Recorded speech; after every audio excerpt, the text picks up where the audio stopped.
Hey guys, welcome back to Crypto Coin Consultants. Today we'll be talking about the underlying technology behind not only Bitcoin, but behind every single cryptocurrency out there. It's called blockchain technology, and it's absolutely revolutionary. Before we get started, here's a quick trivia question. Ethereum founder Vitalik Buterin, whose blockchain holds the second largest cryptocurrency market cap behind Bitcoin, has which of the following unique talents?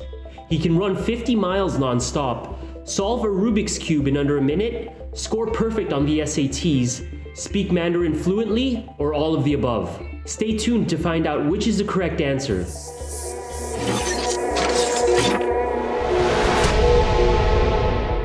Number 6. What is a blockchain? A blockchain is essentially a super secure form of record keeping. It's made up of a list of digital transactions, information, data, or whatever else you can think of that are grouped together in blocks, then added to a row of past blocks to form a chain, hence the name blockchain. What powers the blockchain is a network of computers or nodes working together to verify each transaction and adding it to the chain of blocks so it's viewable to the public and can't be changed or edited retroactively. This makes it virtually impossible for human error to ever occur, therefore ensuring the blockchain's long-lasting integrity. Number 5. What does it do? Blockchains operate autonomously, meaning they're self-governed and their actions are carried out without any outside control or influence whatsoever. In the case of Bitcoin, it solves the problem of double spending by ensuring that each unique transaction doesn't occur more than once. Like I said earlier, data on the blockchain is resistant to any modifications. The only time it can be retroactively altered is when a majority of the computers in the network agree to let these modifications take place, but doing so consequently alters subsequent blocks. Number 4. Properties of the blockchain. If I wanted to send you $1,000 using a traditional bank wire, I'd have to pay between $35 to $45 in fees and wait between 3 to 5 business days for you to get your money. But if I wanted to make the same transaction using Bitcoin, you'd be getting your money within minutes at a tiny fraction of the cost, if not free. It's because blockchain technology's autonomous nature allows for transactions to take place directly from one person to another without the need for third-party services to regulate the transaction, like PayPal or Visa. It simply facilitates the transaction for cheaper and faster. It's also extremely secure. Not only is its foundation based on cryptography, but its decentralized nature means there's no single access point in which hackers can exploit it, thus making vulnerabilities within the system practically non-existent. Take a local website, for example, say losangelesdentist.com. This site and all its data, images, and other relevant forms of data are likely stored on a server based in Los Angeles or in the nearby vicinity. Basing it in one specific location makes it centralized. Blockchains are decentralized, meaning their information is stored on thousands, if not millions of network computers all across the globe. Any hacker looking to taint the data would have to access each and every one of these computers at the same exact time. Ledgers based on blockchain technology are also open and public, making them easily verifiable. Anyone can view any transaction for any amount at any time, while still keeping user identity anonymous. Additionally, it's designed to check in with itself in a sort of self-auditing manner. Think of Dropbox, for example. Let's say you and I are each editing a Word document and we open it from 2 separate locations. You edit the first half of the document and keep the second half the same, while I edit the second half of the document while keeping the first half the same. If we both try saving our own respective copies, there would be conflicting versions of that same document. Blockchain takes care of these conflicts by making the entire thing void. It's not until both you and I make the same edits on each of our computers that it's finally approved and saved on Dropbox without any conflicts being created. Number 3. Bitcoin's blockchain. Satoshi Nakamoto was the first to conceptualize and implement blockchain technology when he introduced Bitcoin to the public. As I said before, the Bitcoin blockchain is upheld by a network of nodes that verify each and every transaction in a process known as mining. Mining involves setting up a computer and connecting it to Bitcoin's blockchain network using a client designed specifically for validating and relaying transactions. Once connected, the computer is automatically required to download a copy of the entire blockchain.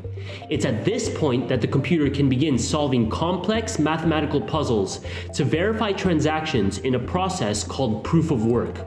Once a puzzle has been solved, the transaction is added into a block, a new copy of the ledger is distributed to the entire network, and the miner is rewarded with a certain amount of Bitcoin. Now, say you've sent me 1 Bitcoin, the transaction has been verified, and it's been added to the latest block. Since then, another newer block has been created and added to the chain. It's said that the block in which our transaction can be located is 1 block deep. Most merchants and exchanges won't consider the transaction confirmed until it's 6 blocks deep or more. Doing so prevents any possibility of double spending from occurring. These days, a new group of Bitcoin transactions is accepted and formed into a block every 10 minutes on average. Number 2. Other blockchains and their practical uses. There are currently over 1,100 new cryptocurrencies available, most of which use different technology. Bitcoin's primary function is a transfer of value directly from one person to another, but that's just the tip of the iceberg. One such other cryptocurrency is Ethereum, which we'll discuss in further detail later since it warrants its own video. To give you the gist of it though, Ethereum allows for smart contracts to function and also acts as a platform for developers to create and deploy other decentralized applications, aka dApps. Storage, which raised $3 million in initial seed funding last February, is a blockchain that, in fact, operates on the Ethereum blockchain, which I just mentioned in case you weren't paying attention.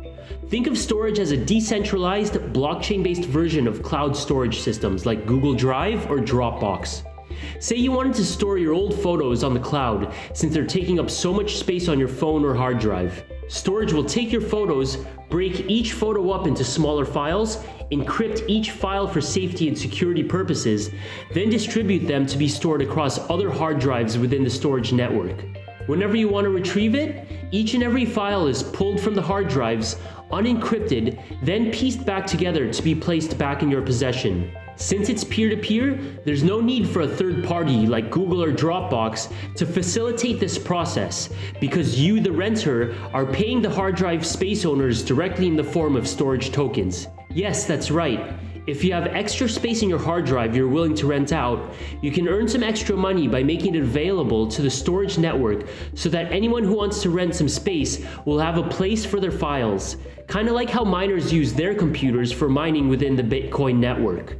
Number 1. Who benefits from the blockchain? From a global macro perspective, it's easy to see how blockchain technology can revolutionize industries all across the globe, not just the financial sector. From eliminating all forms of fraud to improving online voting systems, blockchains automate processes that were previously considered extremely time-consuming, extremely expensive, or both. It'll get the same things done or more for less work at a lower cost. Even the 4 largest accounting firms in the world, known as the Big Four, are hopping aboard the blockchain bandwagon. The Big Four is comprised of Ernst & Young, KPMG, PricewaterhouseCoopers, and Deloitte.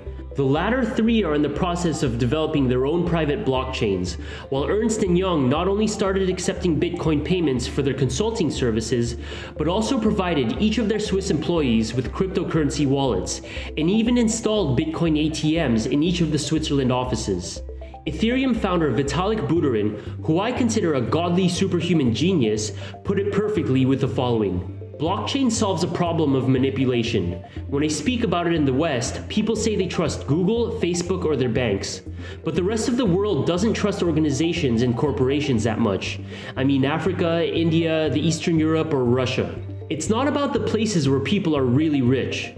Blockchain's opportunities are the highest in the countries that haven't reached that level yet. So which unique talent does a famous Ethereum founder have? If you guessed speaking Mandarin fluently, you're right. In fact, what's impressive about this is that he was able to absorb the language so quickly and so efficiently that it took him only a couple of months to learn, which he did just by using a mobile app.